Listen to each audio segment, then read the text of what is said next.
बिस्मिल्लाहिर्रहमानिर्रहीम रब्बिश इश्रह ली सदरी वयस्सिर ली अमरी वाहलुल उक़दतम मिन लिसानी यफ़क़हू क़ौली। अस्सलामु अलैकुम वरहमतुल्लाह। मैं सलमान रशीद एक दफ़ा फिर आपके साथ हूँ और आज ये हमारा वही टॉपिक हाइड्रोजन सल्फ़ाइड है जिसको आज हम उर्दू में आपको बताएंगे। आज का जो टॉपिक होगा इसमें उसी तरह से स्टेप बाय स्टेप चलेंगे और मैं आपको बताऊँगा कि हाइड्रोजन सल्फ़ाइड क्या है, हाइड्रोजन सल्फ़ाइड बनती कैसे है, नेचुरल इसका अकरिंग प्रोसेस क्या है, वो कौन सी इंडस्ट्रीज़ हैं जहाँ पर हाइड्रोजन सल्फ़ाइड पाई जाती है, हाइड्रोजन सल्फ़ाइड के कितने नाम हैं जो लोगों ने दिए हुए हैं, फिर हाइड्रोजन सल्फ़ाइड की केमिकल और फिज़िकल प्रॉपर्टीज़ क्या हैं, हाइड्रोजन सल्फ़ाइड के इफ़ेक्ट्स क्या हैं ह्यूमन बॉडी के ऊपर, किसी भी एरिया में अगर एक ख़ास कंसंट्रेशन में हाइड्रोजन सल्फ़ाइड होगी तो हमें कैसे पता चलेगा कि कितनी हाइड्रोजन सल्फ़ाइड है। फिर इसके बाद वो कौन से फैक्टर्स हैं जो इफ़ेक्ट करते हैं हमारी बॉडी को हाइड्रोजन सल्फ़ाइड से रिलेटेड। इसके बाद इमरजेंसी रिस्पॉन्स प्रोसीजर है कि जैसे ही आप हाइड्रोजन सल्फ़ाइड का नाम सुनते हैं तो आपने क्या एक्शन लेने हैं, और इमरजेंसी रेस्क्यू है या फर्स्ट एड ट्रीटमेंट है।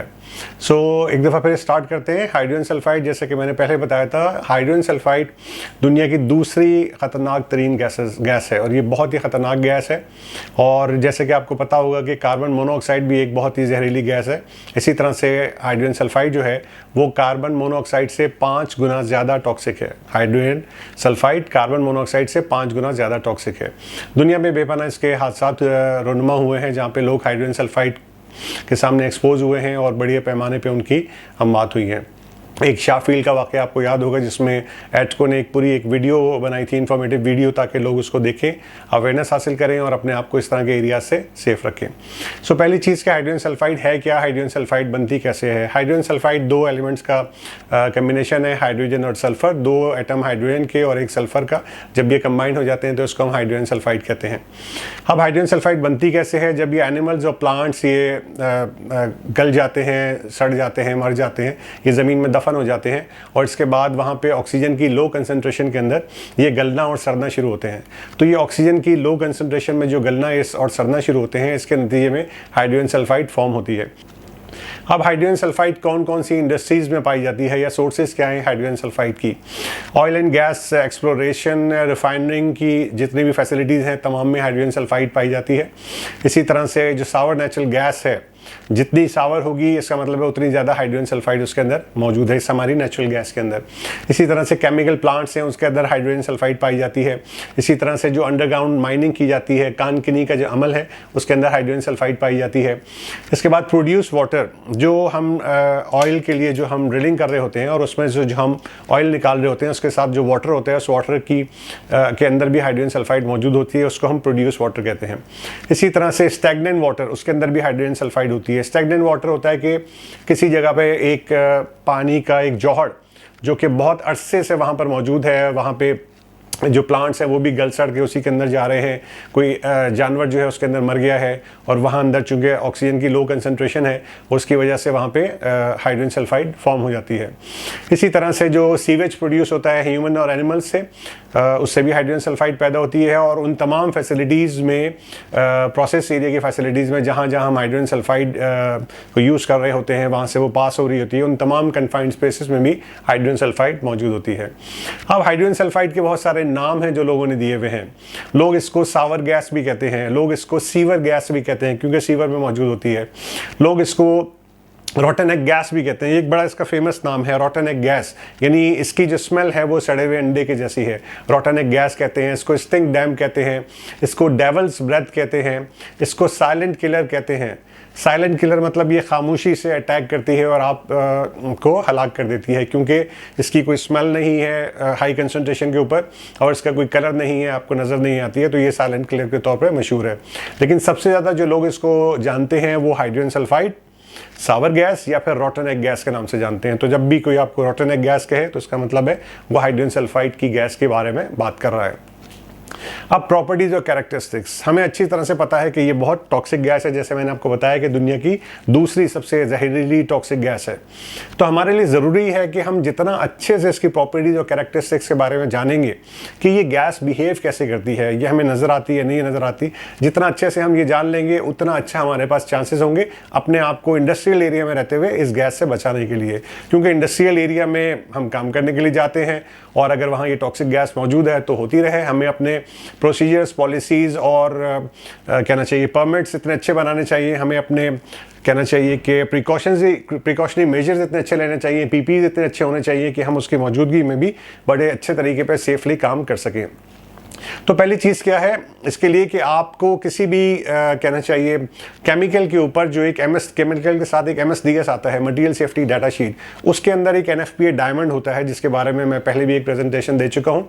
NFPA डायमंड क्या चीज़ होती है, तो उसके अंदर भी जो ब्लू कलर है वो आपको इस गैस की टॉक्सिसिटी के बारे में बताता है। तो अगर कलर उसका ब्लू है और नंबर 4 है, इसका मतलब ये एक्सट्रीमली टॉक्सिक है। एक तो यहाँ से आपको पता चल जाता है। दूसरी चीज़ जो हम कहते हैं कि हाइड्रोजन सल्फाइड बहुत टॉक्सिक है और ये किसी भी शख्स को मार सकती है, तो वो कैसे मारती है, उसके लिए हमें ये पता होना चाहिए कि जब हम हाइड्रोजन सल्फाइड को एक बड़ी मिकदार में सूंघते हैं तो ये सीधा हमारे दिमाग की तरफ जाती है। शुरू में क्या होता है, जैसे हमने हाइड्रोजन सल्फाइड को सूंघा, ये हमारे लंग्स के थ्रू हमारे फेफड़े में चलेगी, फेफड़ों में चलेगी और हमारे फेफड़ों में ये ब्लड के अंदर शामिल हो गई। जब ये हाइड्रोजन सल्फाइड एक बड़ी मिकदार में हमारे ब्लड के अंदर शामिल हो जाती है तो हमारा ब्लड पॉइजन हो जाता है। ये हमारे दिल की तरफ आता है, दिल इसको पंप करता है क्योंकि दिल का काम इस ब्लड को पंपिंग करना है, तो ये पूरी बॉडी में जाता है। जैसे ही हमारे ब्रेन की तरफ जाता है तो हाइड्रोजन सल्फाइड क्या करती है, हमारे नर्वस सिस्टम पे अटैक करती है। जैसे ही हाइड्रोजन सल्फाइड हमारे नर्वस सिस्टम पे अटैक करती है तो जो सिग्नल्स हमारे ब्रेन से तमाम बॉडी ऑर्गन्स को आ रहे होते हैं, सांस लेनी है, सांस छोड़नी है, कोई भी और एक्शन करना है, वो तमाम के तमाम एकदम से स्टॉप हो जाते हैं। जब ये एक्शन स्टॉप हो जाते, जो सिग्नल्स हैं स्टॉप हो जाते हैं, तो इसका मतलब है फिर आप ब्रीदिंग नहीं ले रहे होते, आपकी ब्रीदिंग स्टॉप हो जाती है, आप अनकॉन्शियस हो जाते हैं और अगर आप उसी एरिया में रहते हैं और आपको रेस्क्यू नहीं किया जाता फ़ौरन से तो फिर आपकी डेथ हो सकती है। तो ये बहुत ही टॉक्सिक गैस है, पहली इसकी प्रॉपर्टी। दूसरी, हाइड्रोजन सल्फाइड जो है वो कलरलेस गैस है। हाइड्रोजन सल्फाइड का कोई कलर नहीं है। अगर कहीं भी प्रोसेस एरिया में आप मौजूद हैं और हाइड्रोजन सल्फाइड लीक होती है तो आपको ये नेकेड आइज से नज़र नहीं आएगी। हाँ, कुछ प्रेजेंटेशंस में आपको दिखाएंगे कि जैसे ग्रीन कलर में वो रिलीज हो रही है, लेकिन वो सिर्फ आपको समझाने के लिए कि एक गैस रिलीज हो रही है, अदरवाइज हाइड्रोजन सल्फाइड एक कलरलेस गैस है। तीसरी चीज़, हाइड्रोजन सल्फाइड की जैसे मैंने कहा कि एक स्मेल है, एक पर्टिकुलर स्मेल है। कैसी स्मेल है? रॉटन एग स्मेल है, यानी गंदे सड़े हुए जो अंडे होते हैं, सड़े हुए अंडे की जो स्मेल होती है वही स्मेल हाइड्रोजन सल्फाइड की है।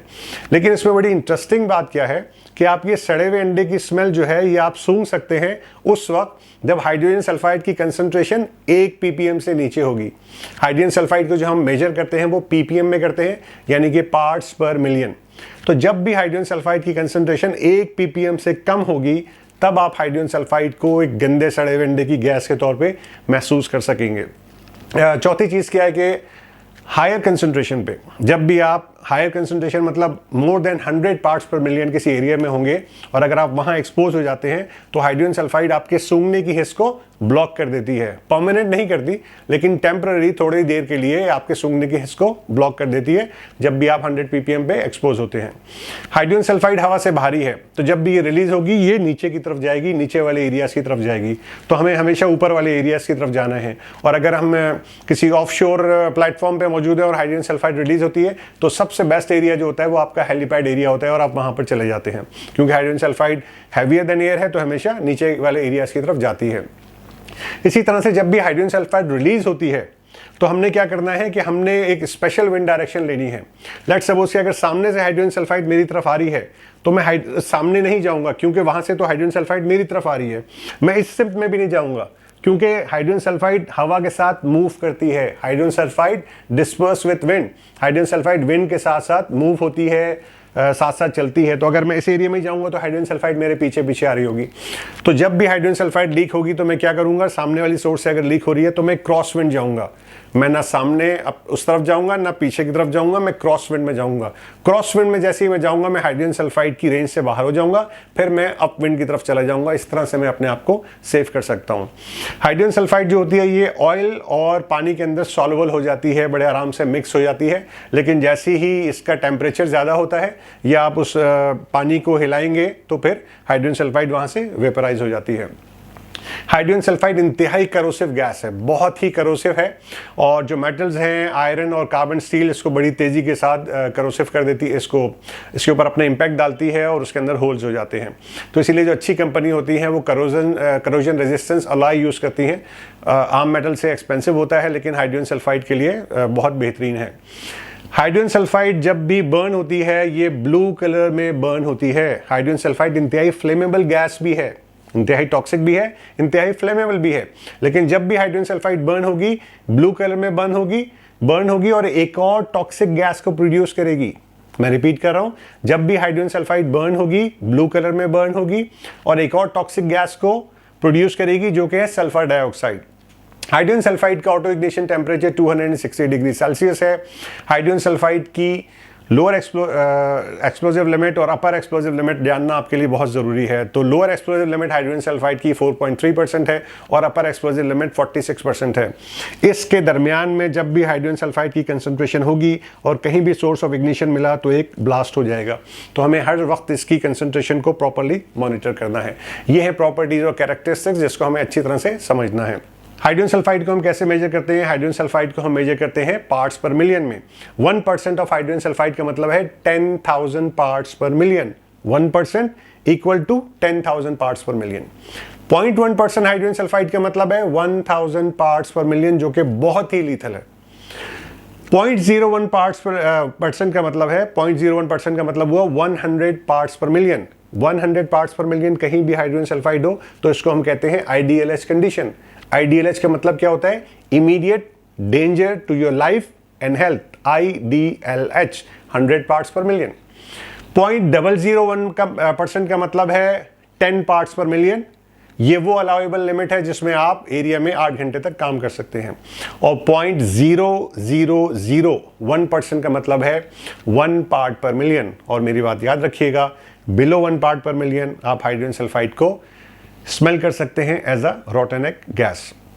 अब हाइड्रोजन सल्फाइड के फिजिकल इफेक्ट्स हमारी बॉडी पे क्या होते हैं? 10 ppm पे आपको आई इरिटेशन होगी। 30 ppm पे आईज, नोज और थ्रोट की आपको इरिटेशन होगी। 100 ppm पे ये आपकी सेंस ऑफ स्मेल को थोड़ी देर के लिए ब्लॉक कर देगा। 300 ppm पे सिवियर इरिटेशन होगी आपके रेस्पिरेटरी ट्रैक में, आपको ऐसा लगेगा जैसे यहाँ पे आग लग गई है। 500 पार्ट्स पर मिलियन में अगर आप आधे घंटे से ज़्यादा एरिया में स्टे करेंगे, ये सब मैं बात कर रहा हूँ विदाउट मास्क की, तो आपके एब्डोमिनल में शदीद पेन होगा और आप कुछ देर के बाद अनकॉन्शियस हो जाएंगे। 700 पार्ट्स पर मिलियन में आप कुछ ही देर में अनकॉन्शियस हो जाएंगे, आपकी ब्रीदिंग स्टॉप हो जाएगी और अगर आपको इमीडिएटली वहाँ से रेस्क्यू नहीं किया गया तो आपकी वहाँ पे डेथ हो सकती है। 1000 पार्ट्स पर मिलियन यानी कि 0.1% hydrogen sulphide. 1000 parts per million में अगर आपने एक अच्छा बड़ा सांस ले लिया तो इसका मतलब है चंद ही मिनट्स के बाद, 1-2 मिनट्स के अंदर ही आप वहीं पे इमीडिएटली अनकॉन्शियस हुए और इसके बाद बेशक आपको फ्रेश एयर में ले जाया गया, लेकिन ये इतनी बड़ी कंसंट्रेशन आपने इनहेल कर ली है कि यू वुड बी नो मोर। तो ये हमने याद रखना है कि हाइड्रोजन सल्फाइड किस तरह से हमारी बॉडी के ऊपर फिजिकली इफेक्ट करती है।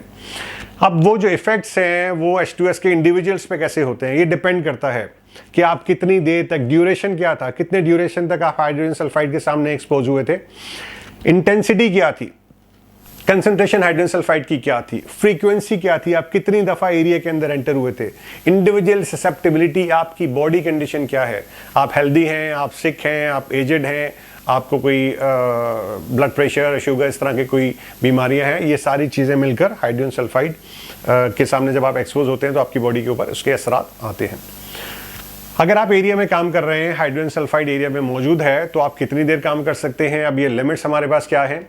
अगर हाइड्रोजन सल्फाइड एरिया में 10 पार्ट्स पर मिलियन है तो इसको हम क्या कहते हैं? इसको हम परमिसिबल एक्सपोजर लिमिट कहते हैं। 10 पार्ट्स पर मिलियन का मतलब है आप एक एरिया में 8 घंटे तक काम कर सकते हैं एक दिन में।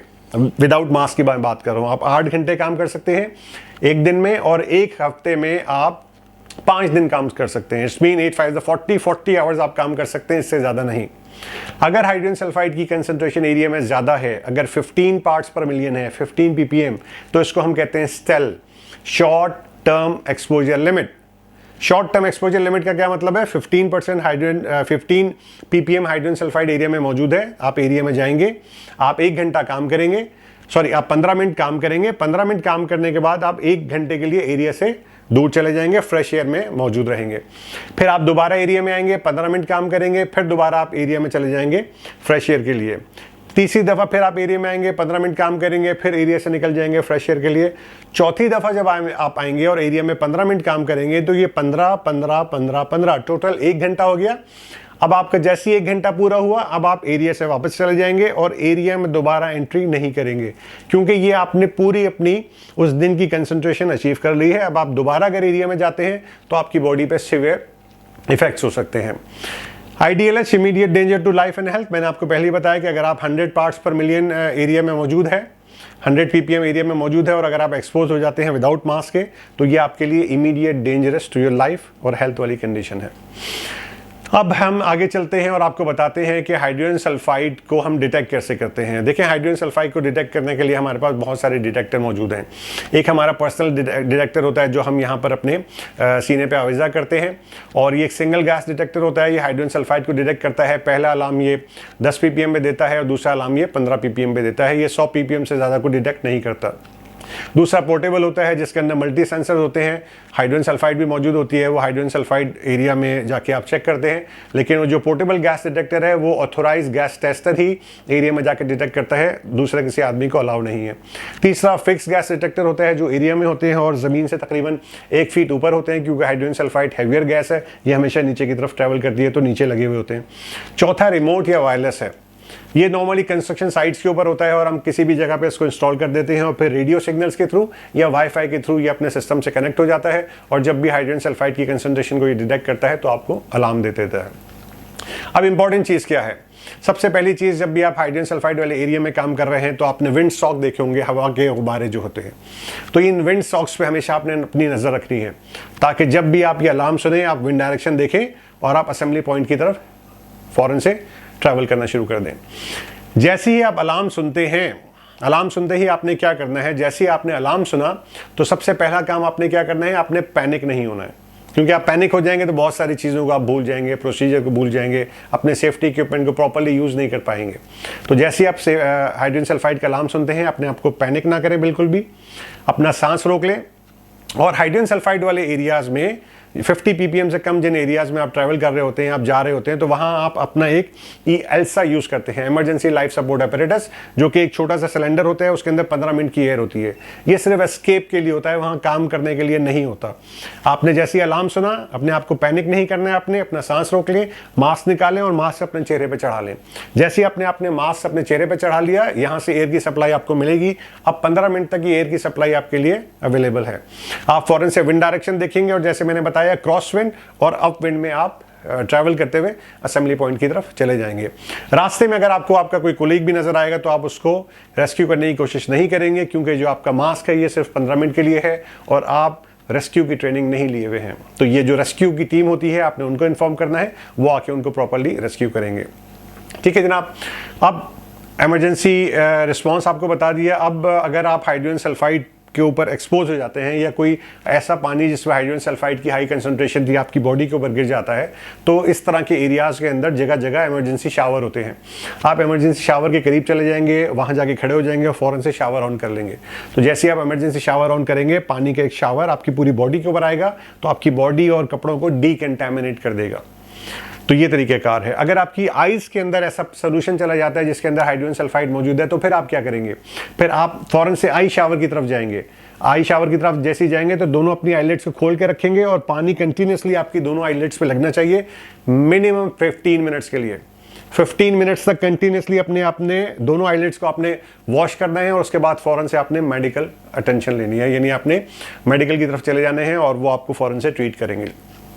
तो जनाब ये सारी इन्फॉर्मेशंस थी कि हाइड्रोजन सल्फाइड क्या है, हाइड्रोजन सल्फाइड कैसे बनती है, किन एरियाज़ में हाइड्रोजन सल्फाइड होती है, हाइड्रोजन सल्फाइड के नाम क्या क्या हैं, फिर हाइड्रोजन सल्फाइड की प्रॉपर्टीज़ और कैरेक्टरिस्टिक्स क्या हैं, हाइड्रोजन सल्फाइड के इफेक्ट्स हमारी बॉडी के ऊपर क्या होते हैं, और जब हम हाइड्रोजन सल्फाइड को एक्सपोज होते हैं वहाँ पे वर्किंग ड्यूरेशन क्या है, कंसंट्रेशन कितनी है, हम कैसे काम करते हैं, permissible exposure limit, short term exposure limit, फिर हाइड्रोजन सल्फाइड एरिया में अगर इमरजेंसी हो जाती है तो आपका इमरजेंसी रिस्पांस कैसा होना चाहिए और आपका फर्स्ट एड ट्रीटमेंट इमीडिएटली क्या होनी चाहिए, आप क्या करेंगे, ये तमाम चीज़ें आपने याद रखनी है।